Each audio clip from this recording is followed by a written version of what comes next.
এই মুহূর্তে ব্রাহ্মণবাড়িয়ার আজমপুরে আছেন রিপোর্টার উজ্জ্বল চক্রবর্তী এবং কুমিল্লা শহরে আছেন ইশতিয়াক আহমেদ। আমরা সরাসরি প্রথমে যাব ব্রাহ্মণবাড়িয়ার উজ্জ্বলের কাছে। যে পাহাড়ি ঢলে ব্রাহ্মণবাড়িয়ার হাওড়া নদী এবং জার্জি এবং কালিন্দী নদীর পানি বৃদ্ধি পেয়ে কিন্তু ব্রাহ্মণবাড়িয়া আখাউড়া বিভিন্ন অঞ্চল প্লাবিত হয়েছে, অর্থাৎ 34টি গ্রাম প্লাবিত হয়েছে। তেমনিভাবে আরেকটি সীমান্তবর্তী উপজেলা কসবা উপজেলার শালদা নদীর পানি বেরোয় কিন্তু বেশ কয়েকটি গ্রাম প্লাবিত হয়েছে বলে আমাদেরকে জেলা প্রশাসনের পক্ষ থেকে জানিয়ে হচ্ছে। আমি এই মুহূর্তে আছি ব্রাহ্মণবাড়িয়া আখাউড়া উপজেলার সাহেবনগর গ্রামে। আপনাকে জানিয়ে রাখি সীমান্তবর্তী গ্রাম, এই গ্রামটিতে কিন্তু গত দুদিন ধরে ভারত থেকে আসা পানিতে কিন্তু তলিয়ে আছে। এখানকার যে সাধারণ মানুষ আছে তারা কিন্তু অনেকটাই পানিবন্দী অবস্থায় দুর্বিষহ জীবনযাপন করছেন। আমরা কথা বলেছিলাম যারা পানিবন্দী স্থানীয় সাধারণ মানুষ আছেন তাদের সাথে, তারা আমাদেরকে জানিয়েছেন গত দুদিন ধরে তারা খুব দুর্বিষহ অবস্থার মধ্যে দিয়ে আছেন এবং তারা এক ধরনের পানিবন্দী অবস্থা থেকে কিন্তু এক ধরনের মানবতার জীবনযাপন করছেন। তারা বলছেন সরকারের পক্ষ থেকে এখনও পর্যন্ত কোনো ধরনের তৎপরতা তাদের কাছে পৌঁছায়নি। যদিও আজকে দুপুরবেলায় ব্রাহ্মণবাড়িয়া জেলা প্রশাসক মোহাম্মদ হাবিবুর রহমান এবং সেনাবাহিনী কর্মকর্তা বৈষম্য বিরোধী ছাত্র আন্দোলনের শিক্ষার্থীরা দুর্গত এলাকা পরিদর্শন করেছেন। তারা কিন্তু ব্রাহ্মণবাড়িয়া আবদুল্লাহপুর যে সীমান্তবর্তী গ্রাম আছে সেখানে একটি আশ্রয় কেন্দ্র আছে, সেখানে এসে কিন্তু তারা শুকনো খাবার বিতরণ করছেন।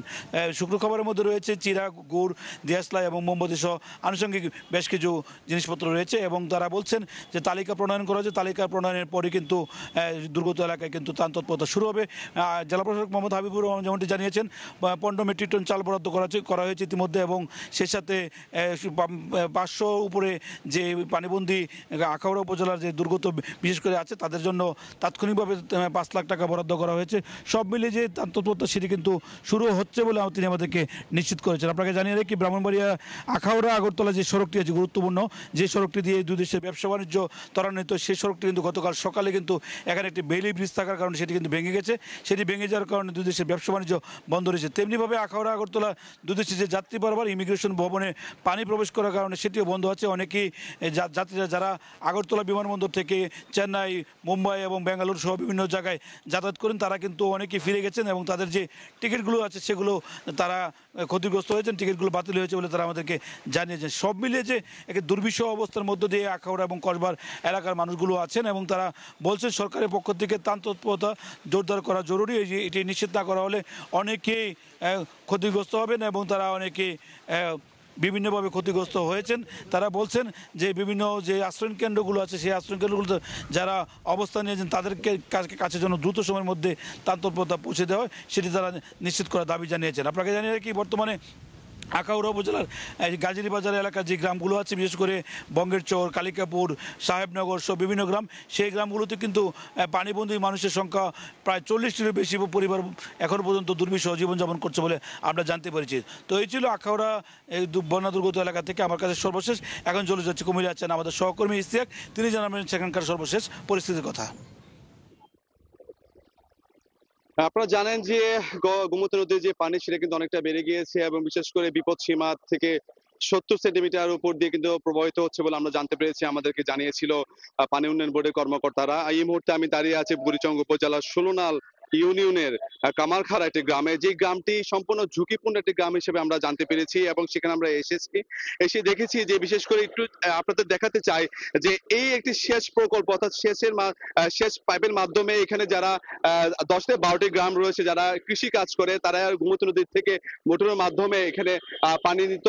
সেখানে গত 3 মাস ধরে পাইপটি বন্ধ ছিল, তবে আজ সকাল থেকে এই পাইপটি স্রোতের কারণে ফেটে যায় এবং এই পাইপ দিয়ে অনবরত পানি পুরো গ্রামে ঢুকছে, অর্থাৎ পুরো 10 থেকে 12টি গ্রাম কিন্তু প্লাবিত হচ্ছে এবং 10 থেকে 12টি গ্রামে যারা পরিবারগুলো ছিল যারা বসবাস করতো তারা কিন্তু ইতিমধ্যে সেখান থেকে বের হয়ে গিয়েছেন, অর্থাৎ নিরাপদ আশ্রয়ে তারা ইতিমধ্যে চলে গিয়েছেন। বিশেষ করে যারা মহিলারা আছেন তাদেরকে নিরাপদ আশ্রয় কেন্দ্রে তাদেরকে নিয়ে যাওয়া হয়েছে এবং আমরা দেখছি যে যারা পুরুষ যারা আছে যারা স্থানীয় রয়েছে তারা কিন্তু এখানে এসে উপস্থিত হয়েছে। বিশেষ করে এই যে পাইপটি রয়েছে সেটি কিভাবে মেরামত করা যায় নদীর গভীর থেকে, সেই জন্য কিন্তু এখানে সেনাবাহিনী, সেখানে ফায়ার সার্ভিস, পুলিশের একাধিক টিম এখানে আছে।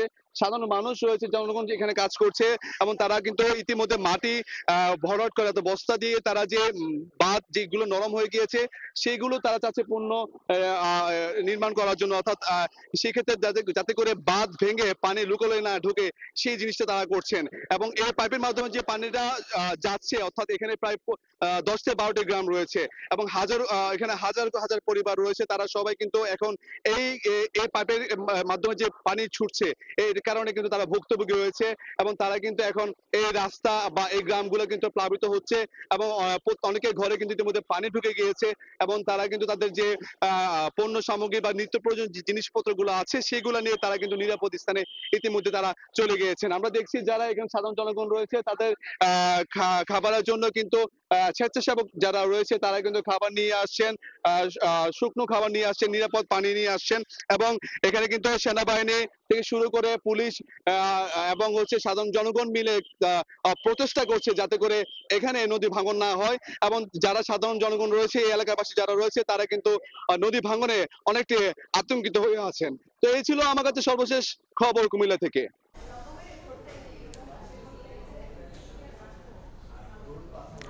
আমরা সরাসরি যুক্ত হয়েছিলাম কুমিল্লা এবং ব্রাহ্মণবাড়িয়া থেকে।